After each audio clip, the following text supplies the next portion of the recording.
It's hard to get me to say a few words. I talk too much. I'm Nick Graver.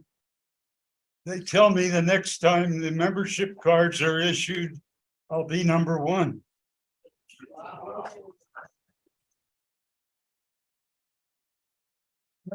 My wife thinks that's a gruesome policy, and she's never admired it at all, but here we are. Keep getting up every morning, and that's what happens. I have two programs. One I need your help with. The other I need your help to remain seated through it. I have, first of all, the first thing I'm talking about is the bronze long service medals that Kodak issued to 25-year veterans. Excuse me. You've probably all seen them at antique shows and places like that. They're very plentiful in Rochester. But I've never heard of anyone who organized them or collected them. And they all look the same, except when you look closely. And I'll show you 9 different varieties or models, whatever you want to call them. And I have even a surprise after that. So could we, I don't have an advancer, so could we see the first slide, please? Yep. Hang on. There we go. That's the wrong camera card. Okay. We'll get the right one. Hang on. Could we switch to the other, or I'll do this one now, since it's on there. I Come can on, get the put other it- one. I can get the other one. Put it on and we'll do it. This is the one you want.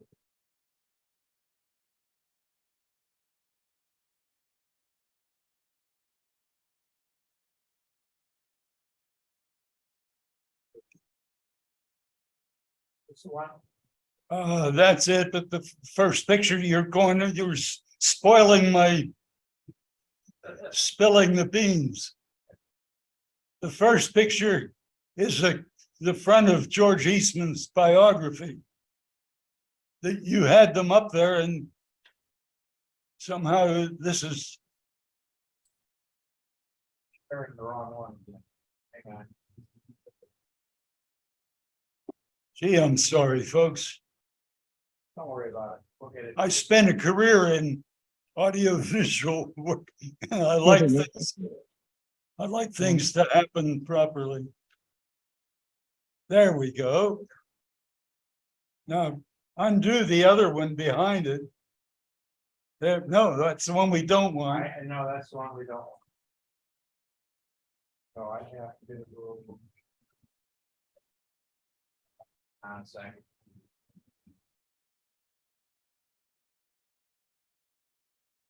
Okay, I will go back to the sharing, so I get the right one. So.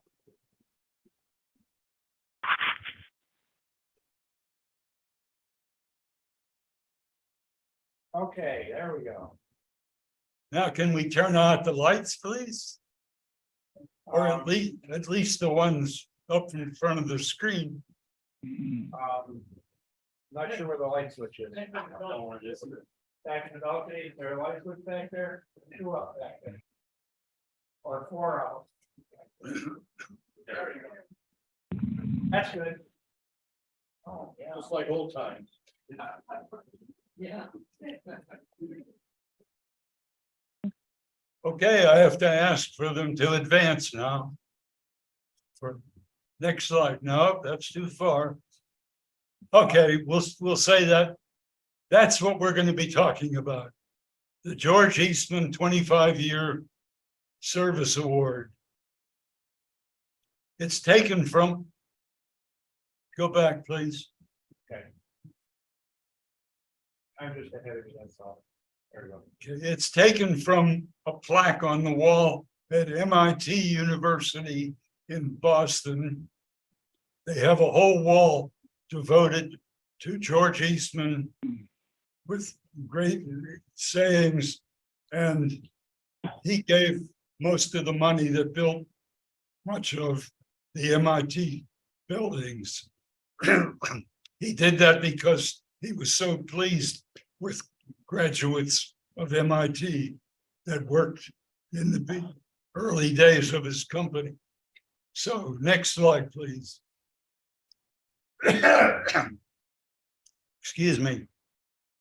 That's one of them in a 10-ite plastic mold base.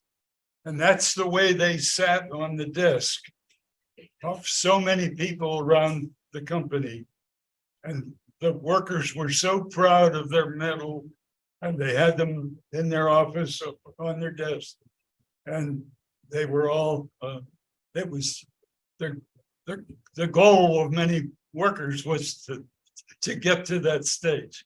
Next picture, please. So you can see I have the number in the picture because it's very hard to tell them apart when you start looking at several. But what's significant about this one, presented to this person in recognition of a quarter century of loyal service with the Eastman Kodak Company, no date. Next slide, please. There's the same wording, but it has a date now. Next slide, please. That's a similar metal, but as a collector, you'll see the difference. But it's in a lucite block. Next slide, please. This man, Bill Fujimura, has a great story. And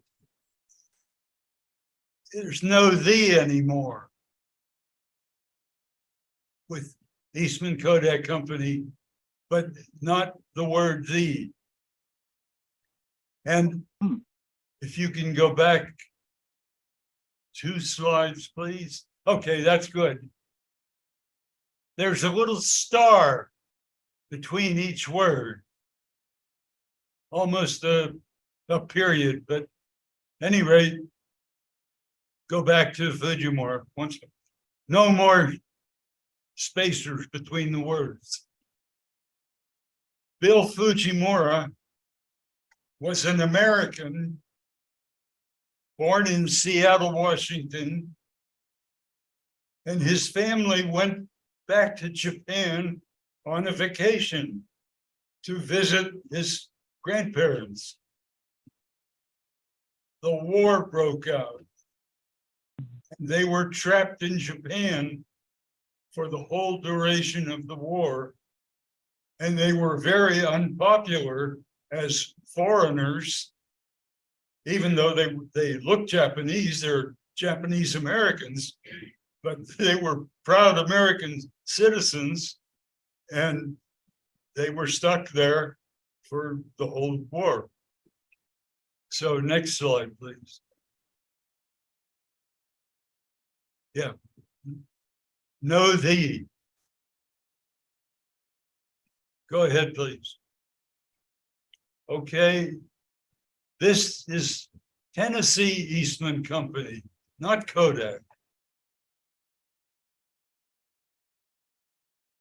Next slide, please. The Eastman Chemical Inter-American Limited. That's certainly a collectible difference. Next slide, please. The Eastman Gelatin Division near Boston, Peabody, Massachusetts. Next slide, please. Canadian. There's also a Canadian version like Fujimura's in a lucite block. I really need that. If any of you can help me find one, I'll be most grateful. Someday I'm hoping this exhibit is going to be in the Eastman Museum, and I'd really like to have the different varieties. I'm hoping they will like them also. Next one, please. That's British. It's the same size diameter, but it's a bigger head. It's a bigger portrait. The lettering is different style. It reads the same, and most people wouldn't think of a difference. Revert, next slide, please. But it says with Kodak, not the company or division, but that's British Kodak Limited. Next slide, please. That's French. It's got the designer's initials or name, and let's see the reverse of that. Yep. By the way, this is my dear wife. We were married in '59, and she didn't expect to get into this show, but it was so difficult to light these things in a way that you could read the inscriptions. And I ended up holding them in my hand, and I thought, wait a minute. And so Marilyn got into the act, and she's the one that held them so we can read them pretty well. No date, the French one. I have to now start look and see other French ones. Maybe there's a dated variety, I don't know. And the reason I don't know is nobody knows. I've gone to the Medallic Art Company who made them. They have no record. So every time we find a new one, that's a big historical discovery from a collector's viewpoint. To the layman, they all look the same. Why would anybody bother? But it's fascinating me to think that every time one turns up, it adds to the list and adds to the history. So I'm looking.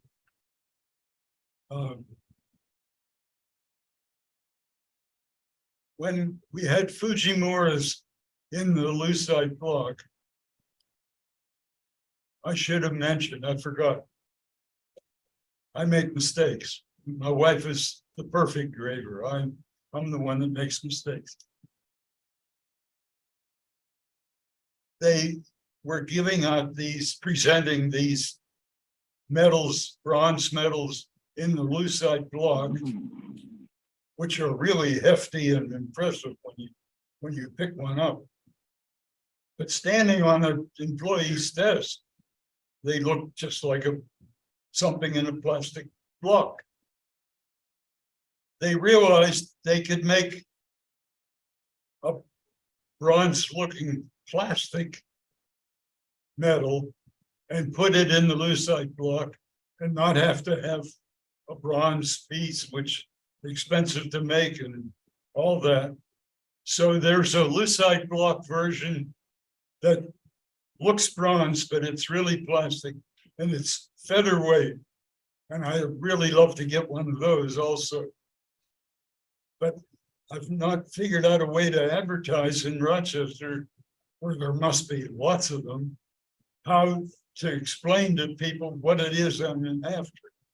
But one like that looks just the same, except it's not bronze.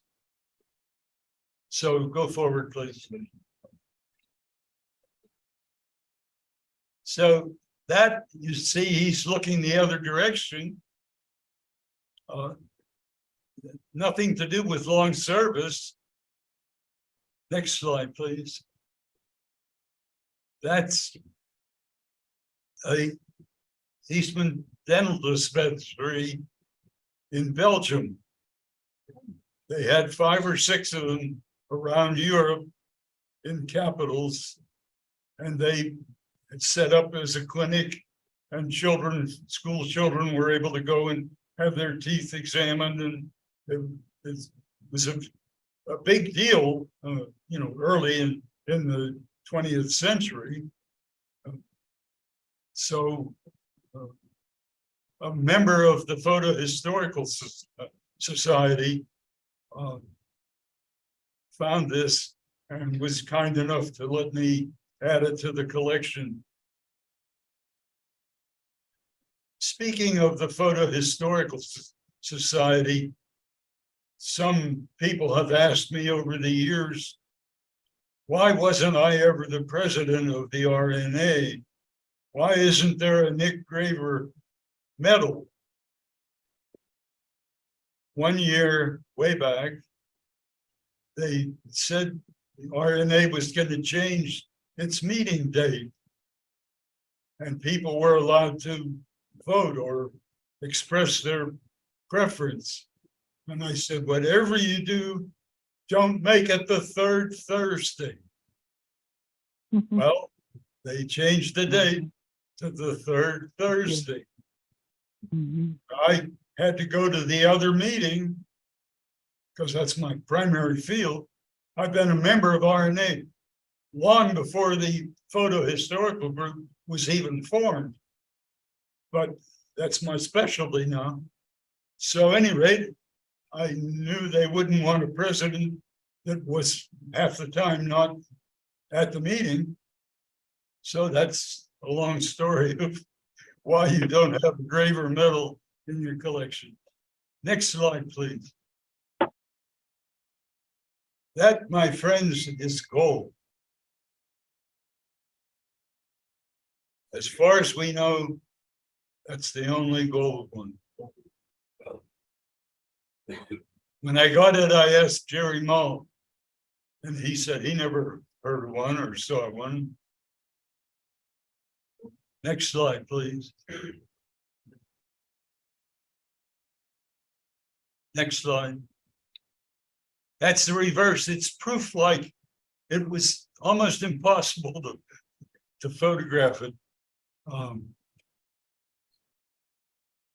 But he was an employee 50 years. Next slide. That's Bill Fujimura on the left. He collected Zeiss German cameras, very high quality, equal to Leica. And Hubert Nerwin was the designer who worked on all these cameras. And after World War II, he was one of the people that America was able to spirit out of Germany before the Russians grabbed them. And he came to America, worked at Graflex, and was a longtime member of the Photo Historical Society. Next slide. Yeah, more of a close-up. Next. I think that'll be it. That's it. Let's see if there's another. Oh, you got them all. Okay. Now we can do the other show.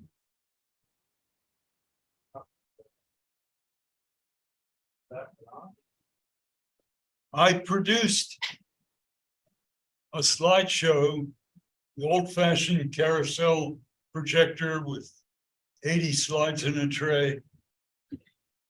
And I showed it here once.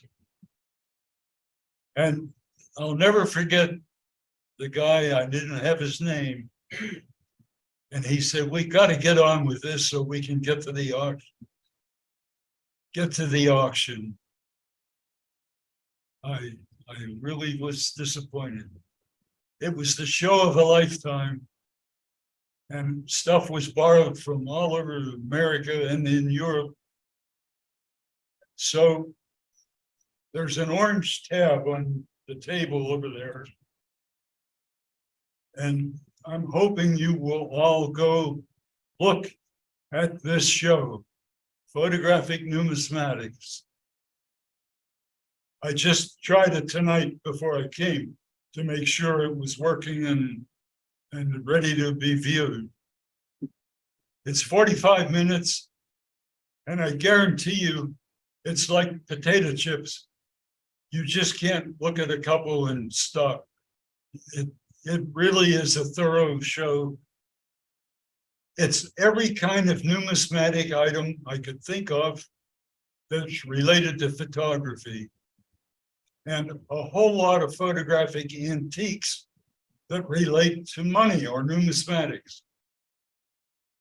So believe me, nobody in the world has all this stuff. I had to borrow from museums and collectors and dealers, but it's worth it because the show is pretty interesting.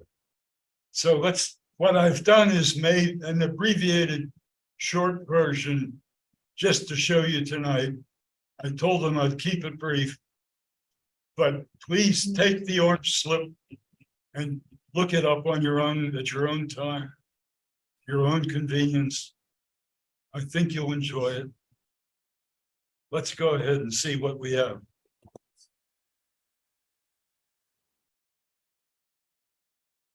Included in this thing are 4 items that have been discovered since the first show was produced.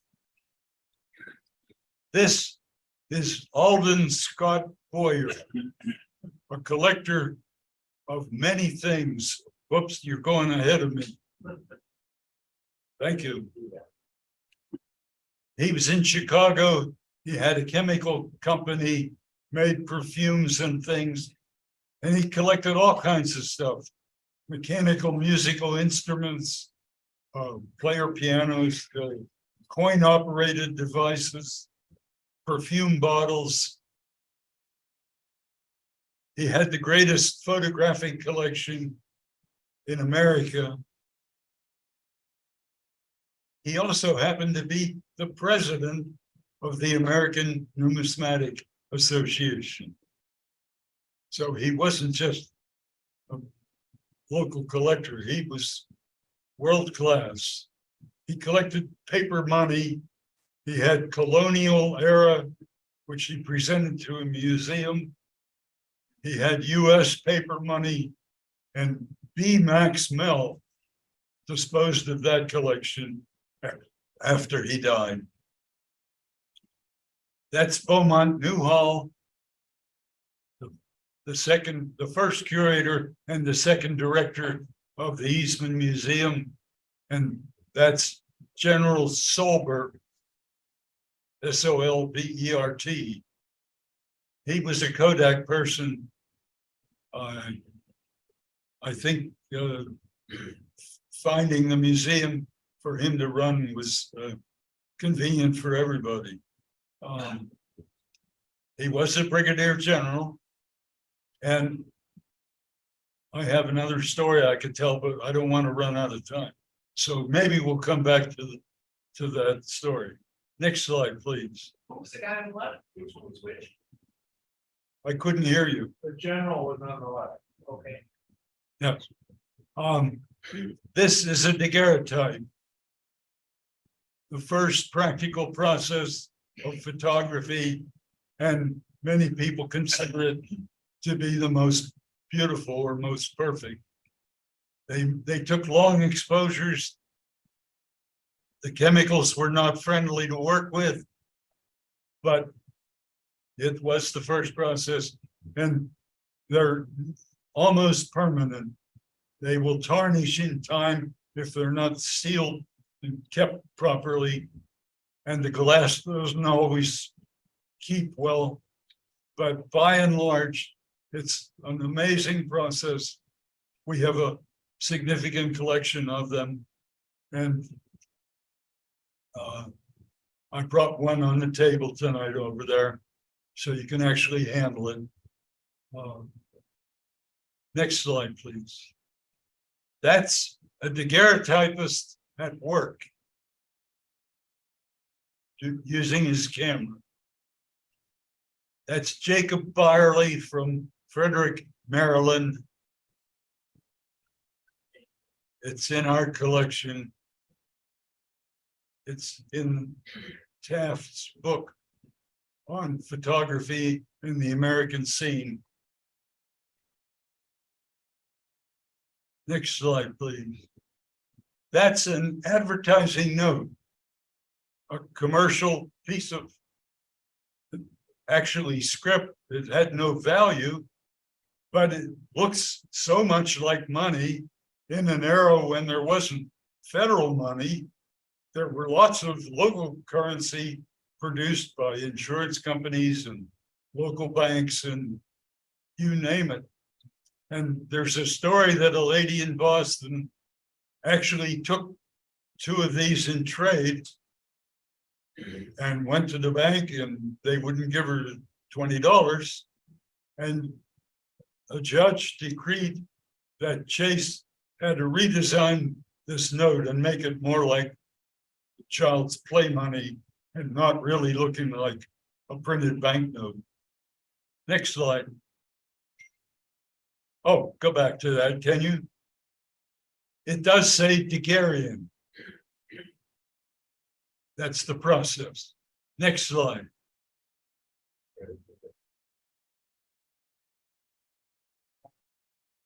Now, it's a different bank, of course.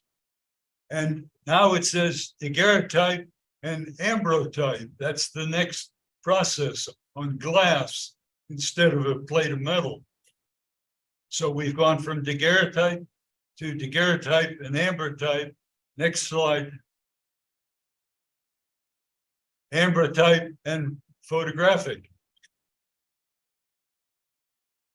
That's the only known Canadian piece. No museum has it. It's the only one that's ever been seen. Once again, a local collector of photographic things had it and was kind enough to part with it. Next, please. That's a medal awarded for the artistic daguerreotypes. And the company happens to be. No. I need the wheelchair though. What am I hearing? Hearing Alice. We won't hear her anymore. Okay. Southworth and Hodge were the makers of the daguerreotypes, high quality process in Boston. And this is a medal they received. If you ever see anything like that, get it for me, please. Next. This is a token issued by a daguerreotypist. Looks much like a large cent, and they were used in commerce. And I have looked for examples that show some circulation use. That says Daguerreotype Exchange Albany, ALBY. This is the rarest one, H.H. Long in St. Louis. Next, please. This is a counterstruck coin with the daguerreotypist's name punched right into the coin and put back in circulation as an advertising piece. That's rare.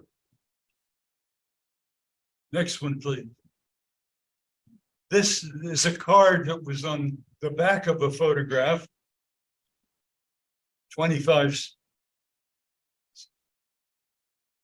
And we all know that those rays around the eagle were only used for 1 year. So we know what date it was, even though it's not dated. 1853 was the high point of this process. Millions of them were made. Next, please. Now we get into the, after the Civil War, paper photographs were made by everybody. And the advertising notes still sort of look like money. And they were just handbills or past, marketplace. Next one, please. This is one that's, the obverse has a photography, it looks like a Civil War Confederate banknote, but that's a collector's issue. Next, please.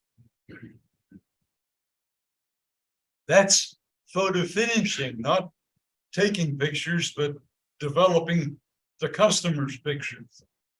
Next, please. This, I was told by the man selling it, that's Daniel Webster. And that makes it, he claimed that makes it rare and desirable. All I know is it made it expensive. Next slide, please. But the reverse is magic lanterns and slides. Projectionists went all around America by horse and buggy, giving slideshows for any group that would listen and pay an admission fee. Next, please. That's Canadian. Again, that must be pretty scarce, and it was certainly not cheap. Next, please. So a wooden nickel, a pretty common thing, but it's a photographic one, each of them. And this one has a hole in it. A mechanical drilled hole. I don't have many wooden nickels, but none of them have a hole in it. Next, please. This, two different denominations, good for 5 cents toward having your picture taken. When a picture was a quarter or 50 cents, a 5-cent rebate was perhaps useful in the marketplace. Next, please.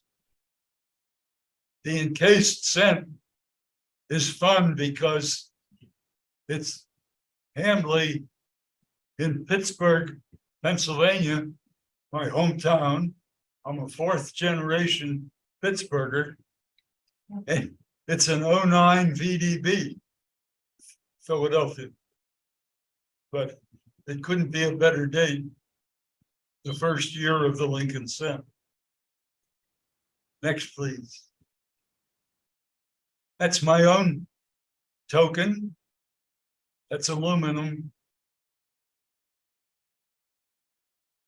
I also had some made in brass, and I gave them to people that helped me with the slideshow. Next, please. That's my current thing. It's an elongated coin, a Jefferson nickel.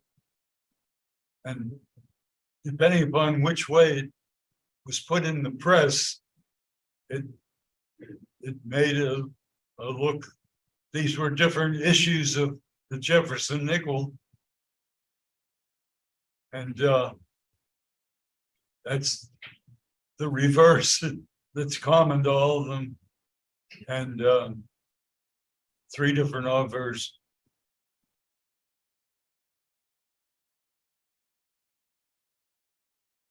Ray Dillard made them in Flint, Michigan, and he's passed away before telling me that he was leaving, so I don't have a supplier anymore.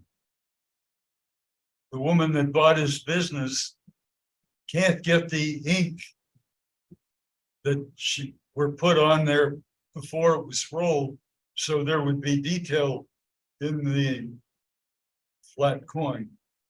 So I'm temporarily or maybe permanently unable to. That's why I'm not giving everybody one tonight. I only have enough for my grandchildren and a few collectors who specialize in elongated coins. Next, please.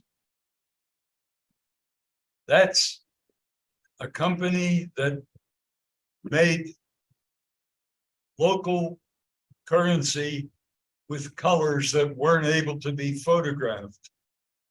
So it says anti-photographic. That's rare as the devil.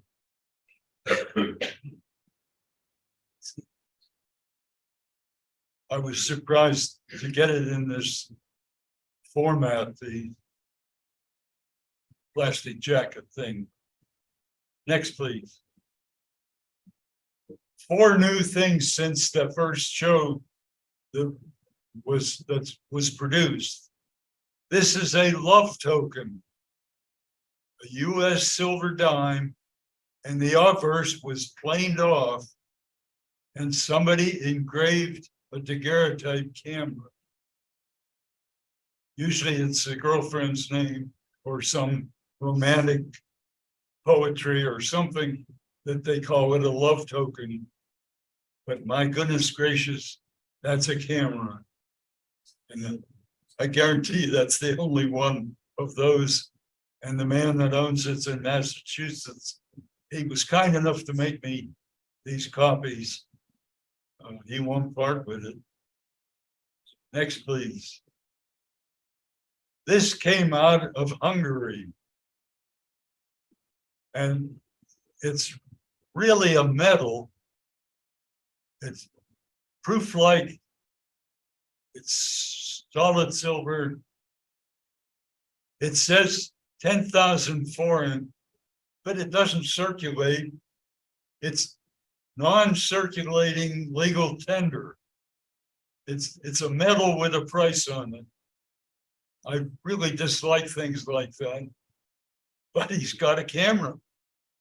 The only thing I ever could collect that's numismatic, that says it's money, and it has a photographer on it. That's a paper copy. I have the original over on the table. I couldn't find it, so I had to get a paper copy to make the story. But since then, I found it's a great lesson of a collector storing something in the wrong place. You can't find it in the house. Next, please. That's a photo booth, a coin-operated picture-taking booth that produced these direct positive paper images in a metal frame that you could carry in your pocket or purse. And since it's coin operated and photographic, it fits in the talk. Next, please. There's a lady with a camera. Gruber was her name. She was a photojournalist in the 30s and 40s. When she got her PhD, they claimed she was the youngest in the world. That's hard to claim, but it's also hard to refute. So we'll take their word for it.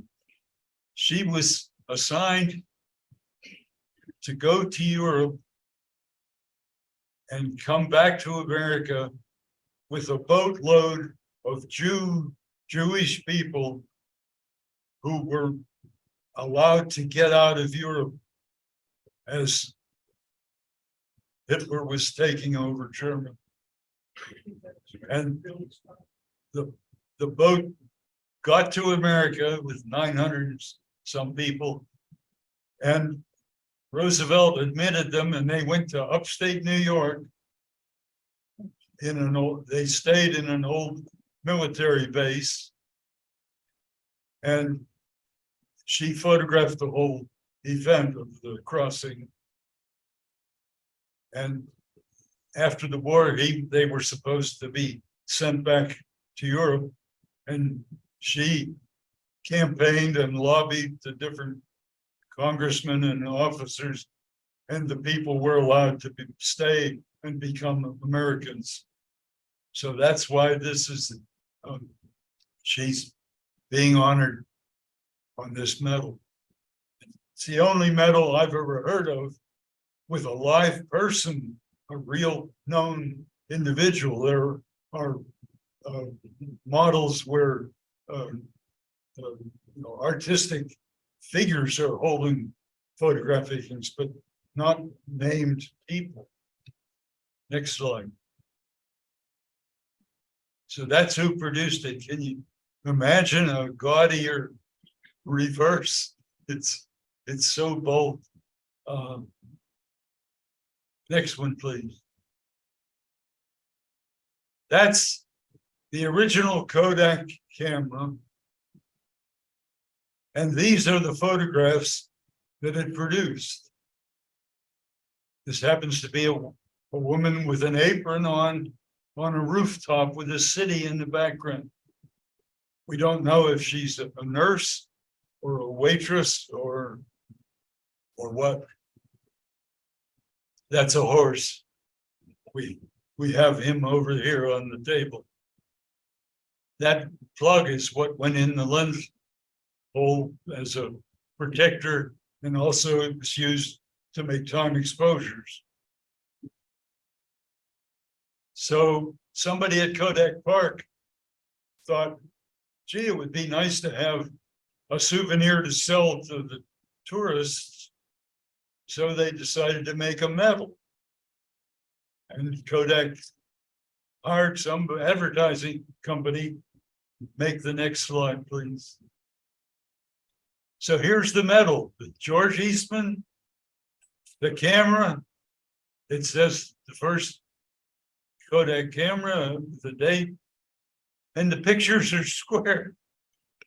And you just saw that they were round.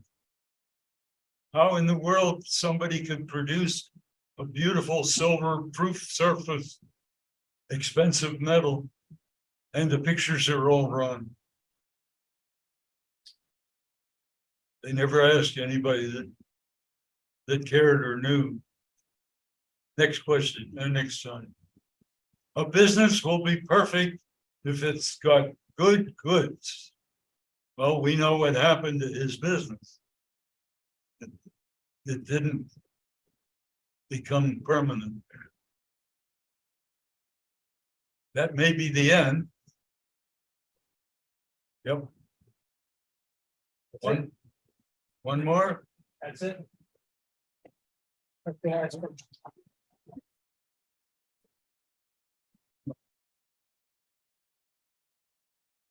I have a few more thoughts if you have a minute.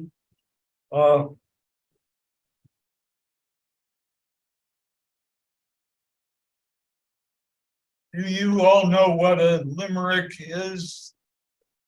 Yep. A limerick is a mainly British poem, 5 lines that rhyme.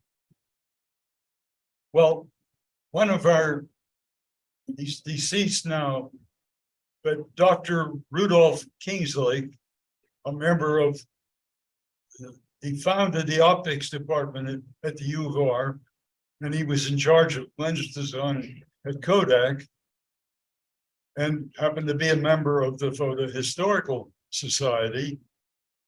So when I got his book, Lenses in Photography, I brought it to a meeting and I proudly presented it to him. And he took out his pen and he wrote R. Kingsley. And I said, gee, Dr. Kingsley, we've known each other for years, and I was hoping you were going to write something in the book. And he said, like what? I'm thinking quickly. And I said, well, a limerick. I know you're fond of things like that. And he said, I'll think about it. So at the next meeting, he hands me a piece of paper with 5 limericks that he has composed for me. He said, if you pick one, I'll write it in the book. Well, several of them are about photographic things, which I don't want to waste your time. But the one in particular that's numismatic, there once was a camera collector whose wife said he used to neglect her. She now gaily peddles his collection of medals, and she needs a strong guard to protect her. I don't want to put you through the other ones unless you haven't done it. So if you find photographic numismatic things, please let me know. Tokens, medals, anything like that. And the round Kodak photos or daguerreotypes, we are big time collectors. We're trying to thin out what we have and make a house that our descendants can manage, but we are still collecting. So I thank you much for sitting through this. Take home the orange tab so you can find the location. The real slideshow, I guarantee, is quite nice. And you can stop at your own speed and have a potato chip or something.